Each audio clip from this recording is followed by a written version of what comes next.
अध्यक्ष महोदय, या संपूर्ण प्रकरणामध्ये सब गोलमाल आहे भाई, सब गोलमाल आहे अशा प्रकारचा हा प्रकार आहे आणि हे क्लिअर कट लँड जिहादचा नमुना काय असतो आणि कशा मोक्याच्या जागा हिंदू धर्मीयांच्या श्रद्धास्थानाच्या अवतीभोवतीच्या जागा या बळकावून त्यातून लँड जिहाद करण्याचा कसा प्रयत्न केला जातो याचा एक नमुना आहे. अध्यक्ष महोदय, उत्तरात काय म्हटलंय? पहिल्याच पॅरेग्राफमध्ये बृहन्मुंबई महानगरपालिकेच्या के पूर्व विभागाच्या मंजूर पुनर्विकास आराखडा अमुक अमुक हा मैदान व औद्योगिक वसाहतीसाठी आरक्षित होता व नाविकास क्षेत्रात समाविष्ट होता. जो भूखंड नाविकास क्षेत्रात समाविष्ट आहे, नो डेव्हलपमेंट झोन आहे, त्याच वेळेला तो आरक्षित पण आहे. हे असं कसं असू शकतं? नो डेव्हलपमेंट झोन म्हणजे तिथे डेव्हलपमेंट होऊ शकत नाही.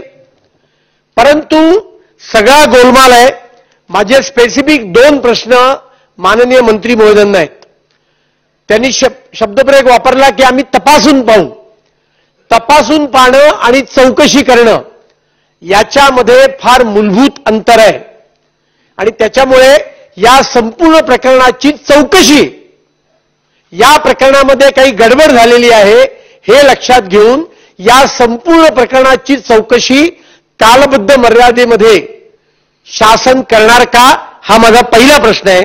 आणि दुसरा प्रश्न, उत्तराच्या शेवटी सरकारने असं म्हटलंय की हे प्रकरण मुंबई येथे न्यायप्रविष्ट आहे आणि न्यायप्रविष्ट असल्यामुळे उच्च न्यायालयाने स्टेटस को मेंटेन करायला सांगितलेलं आहे.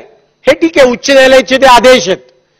पण पुढच्या हिअरिंगला जेव्हा ही केस येईल तेव्हा उच्च न्यायालयामध्ये मुंबई महानगरपालिका नगरविकास खातं ही भूमिका घेणार का की या प्रकरणामध्ये गडबड झालेली आहे आणि या संपूर्ण प्रकरणाचा आम्ही पुनर्विचार करत आहोत अशी ठोस भूमिका राज्य सरकार घेणार का, असे माझे 2 स्पेसिफिक प्रश्न आहेत.